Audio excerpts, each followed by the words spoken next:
Hello friend, मैं आशुतोष शुक्ला आप सबका एक बार फिर से स्वागत करता हूं आपके अपने चैनल फार्मेसी जोन पे। तो दोस्तों, आज हम लोग बात करेंगे फार्मेकोकाइनेटिक मॉडल्स के बारे में, जो कि आपके बी फॉर्म 6 सेमेस्टर के सब्जेक्ट बायोफार्मास्यूटिक्स के यूनिट 3 का पार्ट है। तो आइए देखते हैं फार्मेकोकाइनेटिक मॉडल्स क्या होता है, ये कितने टाइप के होते हैं और ये किस तरीके से वर्क करते हैं। जैसा कि देखिए यहाँ पे दिया हुआ है, ये जो फार्मेकोकाइनेटिक मॉडल्स होते हैं इनका यूज़ किया जाता है for pharmacokinetic analysis of mathematical data. Means ये जो फार्मेकोकाइनेटिक मॉडल्स होते हैं ये इनकी स्टडी करने से हमें फार्मेकोकाइनेटिक एनालिसिस के लिए मैथमेटिकल डाटा मिलते हैं। फार्मेकोकाइनेटिक एनालिसिस क्या होती है? मीन्स कि जो ड्रग में फार्मेकोकाइनेटिक मीन्स कि जो ड्रग के एडमिनिस्ट्रेशन से लेके ड्रग के एलिमिनेशन तक जो भी प्रोसेस या जो ड्रग का मूवमेंट होता है विद इन द बॉडी, उसे हम कहते हैं फार्मेकोकाइनेटिक। और फार्मेकोकाइनेटिक में जो आपकी प्रोसेस इन्वॉल्व होती है उसके बारे में आपको पता है, एब्जॉर्प्शन, डिस्ट्रीब्यूशन, मेटाबॉलिज्म और एक्सक्रीशन।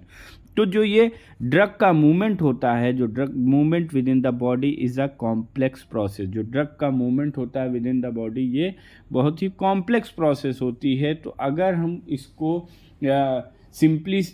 सिंप्लीफाई करना चाहें या हम उसके ये पता करना चाहें कि हमारी जो भी प्रोसेस हैं वो किस रेट से हो रही है, क्या उसका टाइम कोर्स है, तो उसकी स्टडी करना हमारे लिए, चूँकि ये एक कॉम्प्लेक्स प्रोसेस होती है तो उसकी स्टडी करना काफ़ी डिफ़िकल्ट होता है। इसी के लिए हम फार्मेकोकाइनेटिक मॉडल्स की डिज़ाइन करते हैं, जिसकी हेल्प से हम फार्मेकोकाइनेटिक पैरामीटर्स की एनालिसिस करते हैं। तो आइए देखते हैं जो फार्मेकोकाइनेटिक मॉडल्स होते हैं या जो हम फार्मेकोकाइनेटिक एनालिसिस करते हैं ये कितने टाइप के मेथड से या कौन कौन से ऐसे मेथड्स हैं जिनके थ्रू हम फार्मेकोकाइनेटिक एनालिसिस कर सकते हैं। तो the two major approaches in the quantitative study of various kinetic process of drug disposition in the body are, means कि जो ये फार्मेकोकाइनेटिक एनालिसिस होती है इसको हम कहते हैं क्वांटिटेटिव स्टडी, और ये वेरियस काइनेटिक प्रोसेस की जो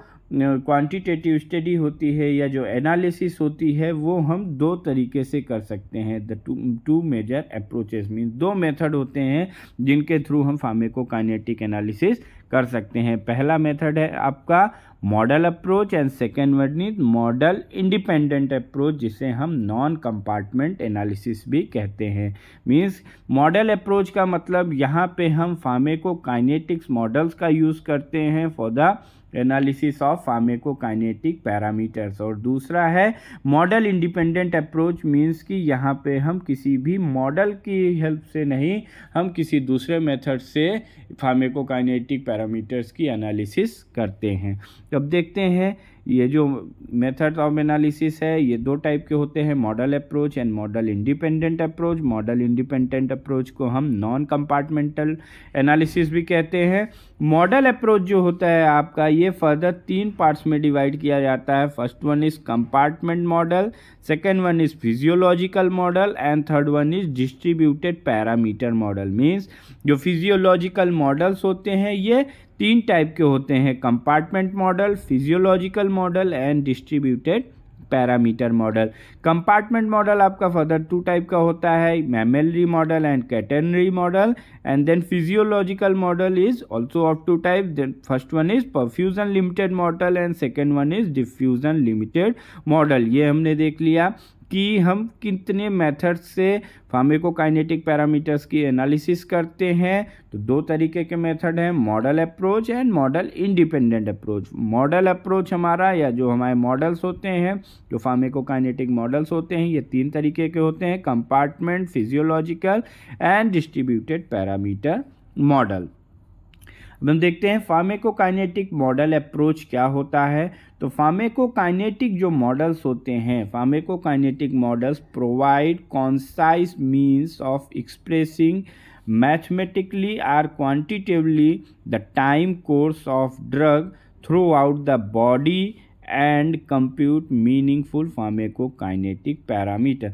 जो फार्मेकोकाइनेटिक मॉडल्स होते हैं इनसे हमें कॉन्साइज मीन्स यानी कॉन्साइज वैल्यू मिलती है, जो कि जो ये हमारी बॉडी में जो भी ड्रग का टाइम कोर्स है, टाइम कोर्स मीन्स कि जितने टाइम तक हमारी ड्रग ने बॉडी में जितने टाइम तक रही और उसने क्या रिस्पॉन्स दिया, एक तरीके से हम कह सकते हैं रेट ऑफ रिएक्शन, इसको हम मैथमेटिकली एक्सप्रेस कर सकते हैं।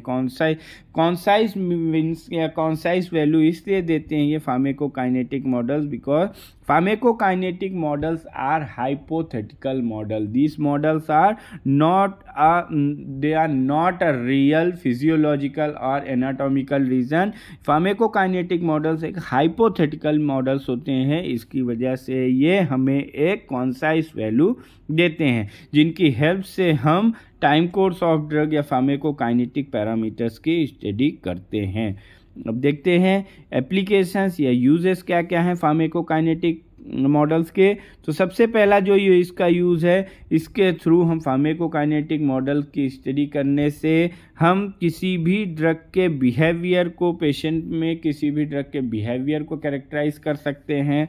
देन हम ड्रग वेरियस बॉडी फ्लूइड्स में ड्रग की कंसंट्रेशन को प्रिडिक्ट कर सकते हैं विथ एनी डोजेज रेजिमेन। किसी भी डोजेज रेजिमेन से हमारी वेरियस बॉडी फ्लूइड में कितनी कंसंट्रेशन ऑफ ड्रग प्रेजेंट होगी अगर हम कोई पर्टिकुलर डोजेज रेजिमेन ले रहे हैं। डोजेज रेजिमेंस क्या होता है, मींस फ्रीक्वेंसी ऑफ डोजिंग, कितनी डोज हम किस फ्रिक्वेंसी से दे रहे हैं, इसी को कहते हैं डोजेज रेजिमेन। तो किसी डोजेज रेजिमेन पे हमारा वेरियस बॉडी फ्लूइड्स में ड्रग की क्या कंसंट्रेशन हो सकती है, इसकी वैल्यू को भी फार्माकोकाइनेटिक मॉडल्स के हेल्प से हम प्रिडिक्ट कर सकते हैं। The next application is calculating the optimum doses regimen for individual patient. Means किसी भी पर्टिकुलर इंडिविजुअल पेशेंट में हम डोजेज रेजिमेन को भी सेट कर सकते हैं या डोजेज रेजिमेन का भी कैलकुलेशन कर सकते हैं। ये कैलकुलेट कर सकते हैं, कैलकुलेट करके ये फाइंड आउट कर सकते हैं कि हम क्या डोजेज रेजिमेन रखेंगे किसी इंडिविजुअल पेशेंट में। And next application is evaluating risk of toxicity with certain dosage regimen। particular dosage regimen, अलग अलग dosage regimens का क्या टॉक्सिसिटी आ सकता है उसको भी हम फार्माकोकाइनेटिक मॉडल अप्रोच की स्टडी से फाइंड आउट कर सकते हैं। देन हम किन्हीं दो ड्रग में किन्हीं दो फॉर्मुलेशन की, सेम ड्रग की किन्हीं दो फॉर्मुलेशन की बायो इक्विवेलेंस और बायो इन इक्विवेलेंस को भी इवेलुएट कर सकते हैं फार्माकोकाइनेटिक मॉडल्स के थ्रू, और हम ड्रग इंट्रैक्शंस को भी एक्सप्लेन कर सकते हैं with the help of pharmacokinetic model approach. तो ये आपके 6 तरीके के एप्लीकेशंस थे फार्माकोकाइनेटिक मॉडल्स के। देन हम देखते हैं टाइप्स ऑफ फार्माकोकाइनेटिक मॉडल। जैसा कि हमने पहले भी डिस्कस किया, फार्माकोकाइनेटिक मॉडल्स हमारे मेनली 3 तरीके के होते हैं। First one is compartment model, second one is physiological model and third one is distributed parameter model. सबसे पहला मॉडल जो है हमारा कंपार्टमेंट मॉडल, इसके बारे में देखते हैं कंपार्टमेंट मॉडल क्या होता है। तो कंपार्टमेंट मॉडल जो होता है ये हमारा most commonly used approach, means pharmacokinetic models के तीनों टाइप में से सबसे ज़्यादा यूज़ किए जाने वाला मॉडल हमारा है कंपार्टमेंट मॉडल। और ये कंपार्टमेंट मॉडल जो होता है, these models simply interpolate the experimental data and allow empirical formula to estimate the drug concentration with time. हम ये मॉडल के थ्रू सिंपली हम एक्सपेरिमेंटल डाटास को फाइंड आउट कर सकते हैं और उन एक्सपेरिमेंटल डाटास को फॉर्मूले पे सेट करके हम ड्रग की कंसंट्रेशन उसके टाइम के साथ, मीन्स पर्टिकुलर टाइम पीरियड में हमारी ड्रग की कंसंट्रेशन किस ऑर्गन पे या किस साइट पे कितनी है, इसको भी फाइंड आउट कर सकते हैं। और ये कंपार्टमेंट मॉडल्स जो होते हैं ये हाइपोथेटिकल इन नेचर होते हैं, जैसे कि हमने पहले ही डिस्कस किया, ये रियल नहीं होते हैं, ये रियल फिजियोलॉजिकल रीज़न नहीं होते हैं, ये होते हैं हाइपोथेटिकल इन नेचर। मीन्स हम इनको एजम्पशंस के बेसिस पे इन्हें सेट किया जाता है। हमेशा सपोज करते हैं कि हमारे बॉडी में इस तरीके के कंपार्टमेंट्स होंगे, उन्हीं बेसिस पे हम इन मॉडल्स को सेट करते हैं। तो अब देखते हैं कि किन एजम्पशंस पे ये बेस्ड होते हैं या किस हाइपोथेसिस के बेसिस पे हम इन मॉडल्स को सेट करते हैं।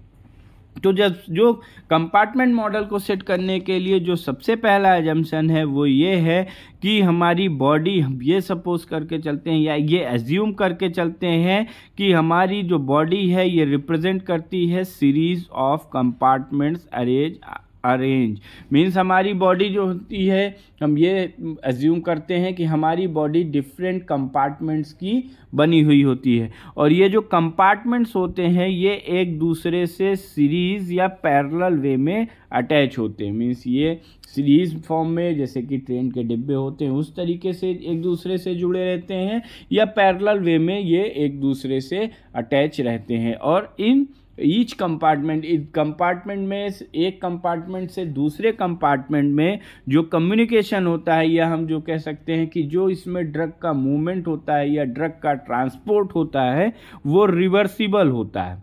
मीन्स एक कंपार्टमेंट से दूसरे कंपार्टमेंट में जो ड्रग मूवमेंट होता है वो रिवर्सिबल मैनर में होता है। तो सबसे पहला अजम्पशन हमने ये देखा कि हमारी बॉडी सेवरल कंपार्टमेंट्स की बनी होती है, और ये कंपार्टमेंट एक दूसरे से सीरीज के फॉर्म में या पैरेलल वे में अटैच रहते हैं, और इन कंपार्टमेंट में एक से दूसरे कंपार्टमेंट में जो ड्रग मूवमेंट होता है या जो उसमें कम्युनिकेशन होता है वो रिवर्सिबल वे में होता है। नेक्स्ट, सेकेंड एजम्पशन हमारा क्या है? Each compartment is not a real physiological और एनाटॉमिकल रीजन। जैसा कि हमने पहले भी बताया कि ये हाइपोथेटिकल मॉडल्स होते हैं, तो ये रियल फिजियोलॉजिकल या एनाटॉमिकल रीजन नहीं होते हैं, but a fictitious or virtual one. Means ये सपोज किए गए हुए हैं, ये काल्पनिक होते हैं, and considered as a tissue और ग्रुप ऑफ टिश्यू। मीन्स हम ये कंसीडर करते हैं, ये मान कर चलते हैं कि जो हमारे कंपार्टमेंट्स होते हैं ये टिश्यूज़ के या ग्रुप ऑफ टिश्यूज़ के बने हुए होते हैं, और जिनकी सिमिलर ड्रग डिस्ट्रीब्यूशन कैरेक्टरिस्टिक्स होती है। इसमें similar blood flow and affinity होती है। मीन्स जो ब्लड फ्लो कैरेक्टरिस्टिक होती है वो इन कंपार्टमेंट की सभी की सेम होती है, और उसी के साथ साथ इनमें जो टिश्यूज़ होते हैं उन टिश्यूज़ में जो ड्रग की बाइंडिंग एफिनिटी होती है वो भी सेम होती है। तो हमने दो एजम्पशंस देखा। पहले है कि हमारे जो बॉडी है वो डिफरेंट कंपार्टमेंट की बनी होती है, कंपार्टमेंट इसमें सीरीज या पैरेलल वे में अटैच होते हैं, और इनके बीच में जो कम्युनिकेशन होता है वो रिवर्सिबल वे में होता है। दूसरा हमने ये देखा कि ये रियल नहीं होते हैं, ये फिक्चियस या वर्चुअल वन होते हैं, ये टिश्यू या ग्रुप ऑफ टिश्यूज़ के बने हुए होते हैं, और इनमें जो ड्रग डिस्ट्रीब्यूशन कैरेक्टरिस्टिक होती है वो सिमिलर होती है। मीन्स इनका ब्लड फ्लो कैरेक्टरिस्टिक एंड इनकी एफिनिटी दोनों सेम ही होती है, सभी कंपार्टमेंट्स की इनकी कैरेक्टरिस्टिक सेम होती है। The next assumption, within each compartment the drug is considered to be rapidly and uniformly distributed।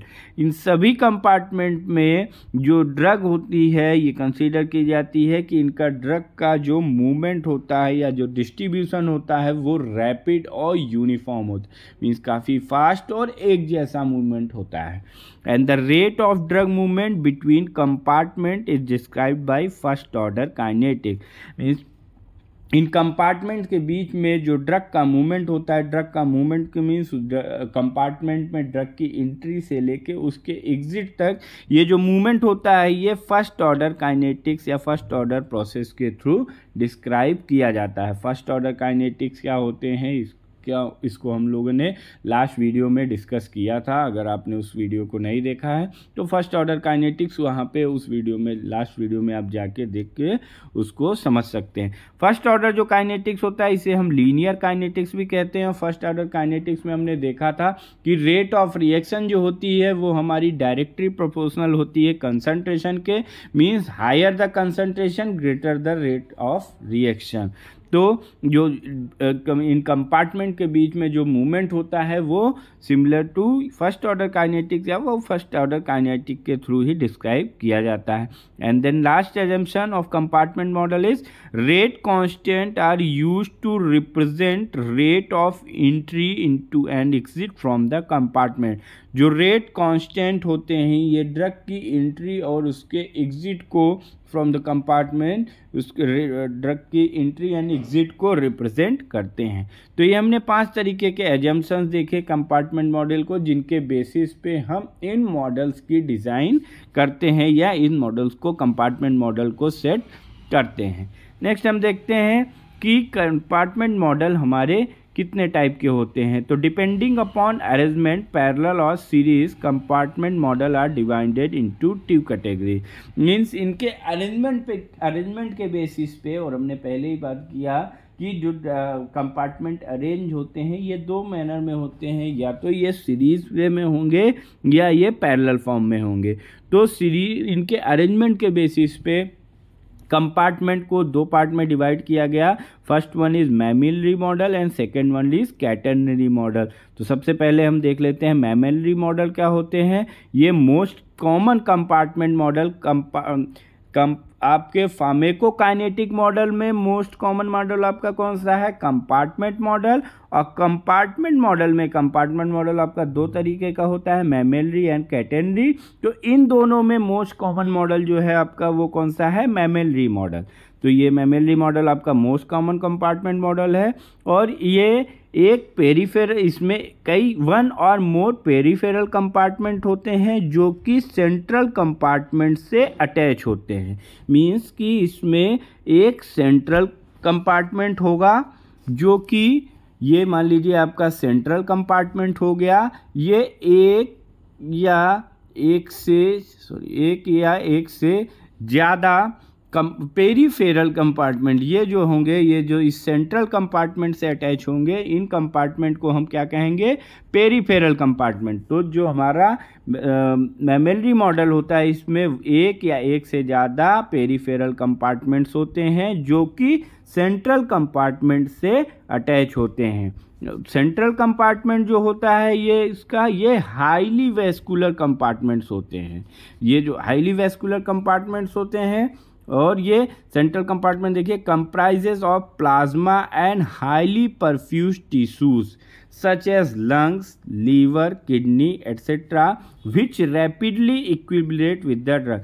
जो सेंट्रल कंपार्टमेंट होता है ये प्लाज्मा का और हाईली परफ्यूज टिश्यूज का बना हुआ होता है, जैसे कि लंग्स हो गया, लीवर हो गया, किडनीज हो गए। ये ऑर्गन्स जो होते हैं ये आपके वर्क करते हैं एज अ सेंट्रल कंपार्टमेंट, जो कि ड्रग कंपाउंड से काफ़ी मतलब रैपिडली इक्विलिब्रेट हो जाते हैं।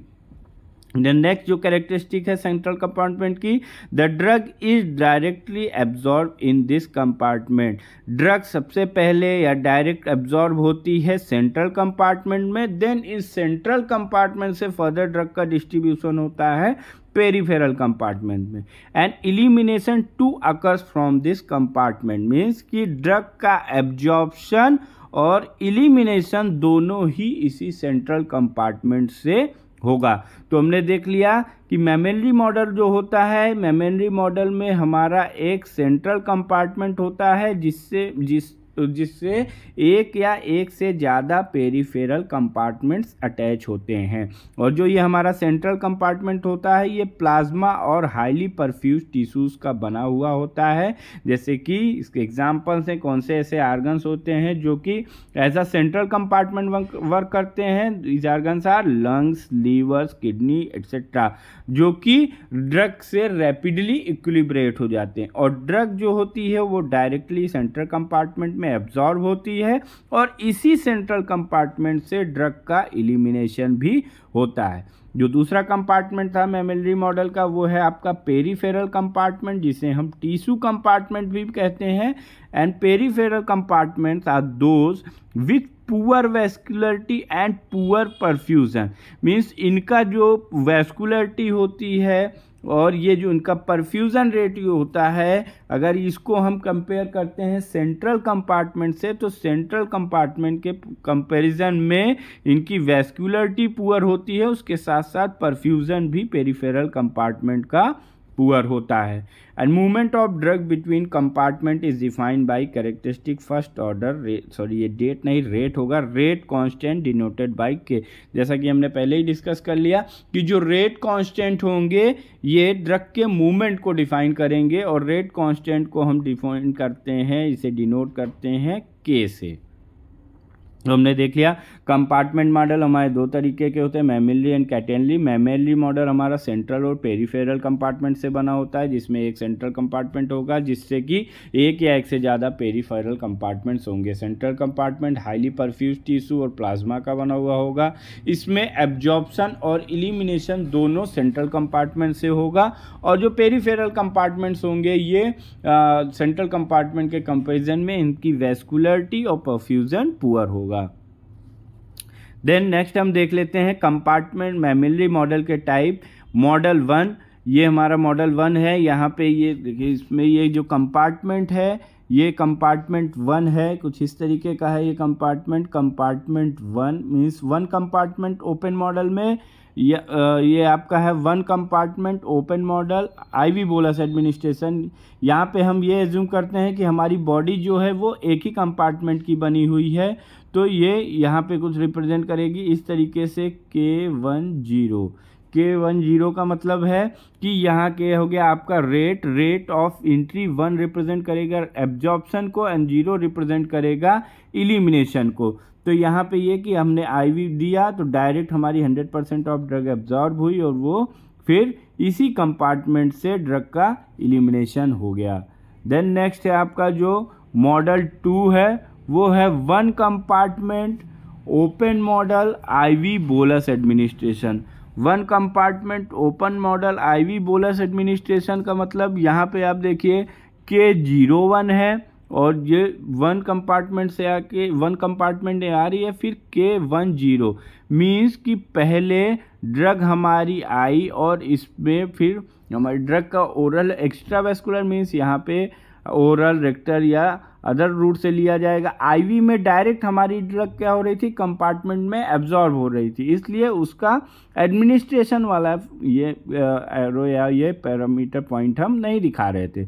बट एक्स्ट्रावेस्कुलर में ड्रग हमारी क्या होगी, ये ओरल रूट से मान लीजिए ली गई, तो ड्रग का पहले क्या होगा, एब्जॉर्प्शन होगा कंपार्टमेंट 1 में, देन हमारी ड्रग 1 कंपार्टमेंट से 01 का मतलब यहाँ पे देखिए अगर कहीं पे 101 लिखा हुआ है मीन्स हमारी ड्रग ओरली आई और 1 कंपार्टमेंट में पहुँची। देन 10 का मतलब 1 कंपार्टमेंट से होके ड्रग हमारी बॉडी से इलिमिनेट हो गई। तो ये आपका टाइप हो गया 1 कंपार्टमेंट ओपन मॉडल का। देन जो आपका मॉडल 3 है, मॉडल 3 में 2 कंपार्टमेंट होंगे, 2 कंपार्टमेंट होंगे। इसमें इस तरीके से हैं कुछ ये, और चूंकि आपने पहले ही पढ़ा था कि ये जो इन दोनों कंपार्टमेंट में जो मूवमेंट होता है वो मूवमेंट आपका रिवर्सिबल होता है। तो मान लीजिए ये कंपार्टमेंट नंबर 1 हो गया, ये कंपार्टमेंट नंबर 2 हो गया, और ये हम बात कर रहे हैं अगर आईवी एडमिनिस्ट्रेशन की, आईवी के फॉर्म में। तो आईवी के फॉर्म में डायरेक्ट हमारी ड्रग हमारी क्या होगी, उस एब्जॉर्प्शन को बाईपास कर जाती है आईवी में, तो हमारी ड्रग ब्लड में पहुंचेगी। तो ब्लड में पहुंचने के बाद फिर ब्लड मीन्स सेंट्रल कंपार्टमेंट में हमारी ड्रग पहुंचेगी। तो यहाँ पे जो ड्रग का मूवमेंट होगा वो होगा K12, यानी 1 कंपार्टमेंट से हमारी दूसरे कंपार्टमेंट में जा रही है। फिर ये एरो जो रिवर्सिबल है चूँकि यहाँ पे, तो ये क्या होगा, ये जो रिप्रेजेंट करेगा K21 मीन्स दूसरे कंपार्टमेंट से हमारे पहले कंपार्टमेंट में ड्रग का मूवमेंट हो रहा है।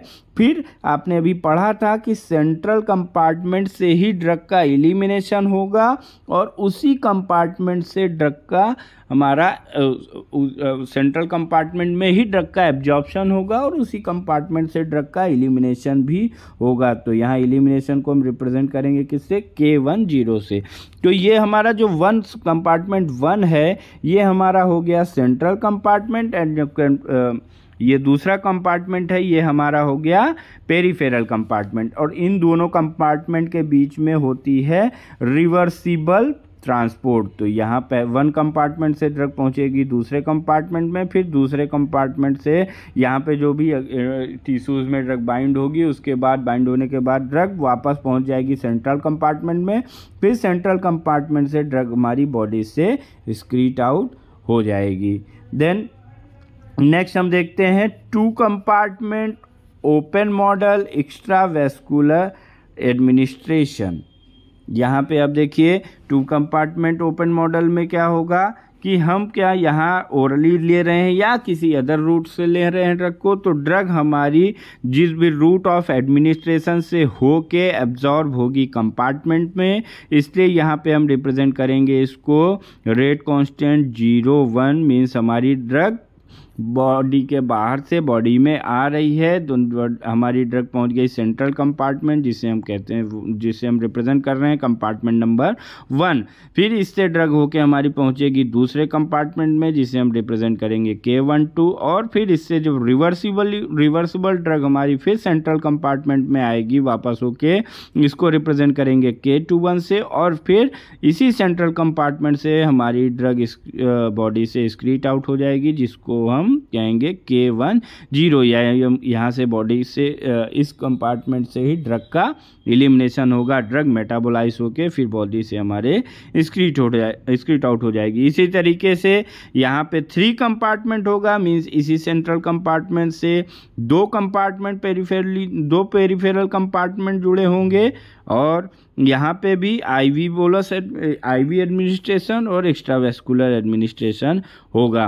जो यहाँ पे अगर 1 कंपार्टमेंट से पहले कंपार्टमेंट से तीसरे कंपार्टमेंट में ड्रग का ट्रांसपोर्ट हो रहा है, तो उसे हम रिप्रेजेंट करेंगे K13, और अगर तीसरे कंपार्टमेंट से हमारी ड्रग वापस पहले कंपार्टमेंट में आ रही तो उसको रिप्रेजेंट करेंगे K31। फिर जो एलिमिनेशन होगा, आपको हमेशा ये ध्यान रखना होगा कि हमारे ड्रग का जो एब्जॉर्प्शन और एलिमिनेशन दोनों ही सेंट्रल कंपार्टमेंट से ही होगा। तो ये हमने देख लिया 1 compartment model, 1 compartment IV administration, 1 compartment extravascular, means हमने 1 कंपार्टमेंट देख लिया IV and extravascular, 2 compartment and 3 compartment के बारे में। नेक्स्ट हम देखते हैं कैटेनरी मॉडल क्या होता है। कैटेनरी मॉडल आपका जो होता है, in this model the compartments are joint to one another in a series like compartments of train. वहाँ पे अभी आपने देखा मेमोरी मॉडल में कि हमारे जो कंपार्टमेंट्स थे वो एक दूसरे से पैरेलली अटैच थे, बट यहाँ पे क्या होंगे, सीरीज में अटैच होंगे, एक सीक्वेंस में अटैच होंगे, जैसे कि ट्रेन की तरीके से जो ट्रेन में डिब्बे होते हैं वो एक दूसरे से सीरीज में जुड़े होते हैं। तो कैटेनरी और मेमोरी में डिफरेंस है कि यहाँ पे मेमोरी में आपकी ड्रग पैरेलली एक दूसरे से अटैच हो, कंपार्टमेंट्स पैरेलल वे में अटैच होते हैं, और कैटेनरी में सीरीज के फॉर्म में। And this is however not observable physiologically, anatomically, as the various organs are directly linked to the blood compartment. Hence, this model is rarely used. Means कि ये observable नहीं होगा कि हमारे, क्योंकि जो हमारे ऑर्गन्स होते हैं, हमारे ज़्यादातर ऑर्गन डायरेक्टली ब्लड कंपार्टमेंट से अटैच होते हैं। अब यहाँ पे जो आपका ब्लड कंपार्टमेंट है वो है सेंट्रल कंपार्टमेंट। तो अगर ये जो हमारा तीसरा कंपार्टमेंट है ये डायरेक्ट ब्लड कंपार्टमेंट से अटैच नहीं है, तो इसलिए इसकी स्टडी करने में या इस मॉडल के थ्रू हमें फार्माकोकाइनेटिक पैरामीटर्स की एनालिसिस करना ये थोड़ा डिफ़िकल्ट होता है। इसीलिए ये कैटेनरी मॉडल हमारा रेयरली यूज्ड होता है, और मोस्ट कॉमन यूज जो मॉडल है वो है हमारा मेमोरी मॉडल। और यहाँ पे भी देखिए उसी तरीके से सीरीज़ में ड्रग हमारी कंपार्टमेंट्स हमारे अटैच्ड हैं, तो हमारा ड्रग का पहले एडमिनिस्ट्रेशन होगा, एडमिनिस्ट्रेशन होकर ड्रग हमारी सेंट्रल कंपार्टमेंट यानी कंपार्टमेंट नंबर 1 में एब्जॉर्ब होगी, देन उसका फर्दर ट्रांसफ़र होगा 1 कंपार्टमेंट से दूसरे कंपार्टमेंट में, जिसको हम रिप्रेजेंट करेंगे K12, फिर दूसरे से तीसरे में इसे हम करेंगे K23, यहाँ पे 13 दिया हुआ है, फिर ड्रग हमारी रिवर्सिबली आएगी कंपार्टमेंट नंबर 1 में, और इससे फिर ड्रग का एलिमिनेशन हो जाएगा। तो फ्रेंड्स ये था आपका आपने देखा फार्मेकोकाइनेटिक मॉडल्स कितने टाइप के होते हैं, उसके बाद हमने देखा कंपार्टमेंट मॉडल्स कितने टाइप के होते हैं। आई होप कि आपको समझ में आया होगा। नेक्स्ट के आगे के जो मॉडल्स हैं फिजियोलॉजिकल मॉडल्स और उसको हम नेक्स्ट वीडियो में डिस्कस करेंगे, और नेक्स्ट वीडियो में हम लोग फिजियोलॉजिकल मॉडल्स और कंपार्टमेंट मॉडल के बीच में डिफ्रेंसिएशन की भी स्टडी करेंगे। Thank you very much. ये था आपके फार्मेकोकाइनेटिक मॉडल्स एंड कंपार्टमेंट मॉडल के बारे में। तो अगर आई होप कि आप सबको समझ में आया होगा, और अगर आप लोगों ने अभी तक इस चैनल को सब्सक्राइब नहीं किया हुआ है तो इस दिए हुए लिंक से या आप इस चैनल को सब्सक्राइब ज़रूर करें। Thank you very much.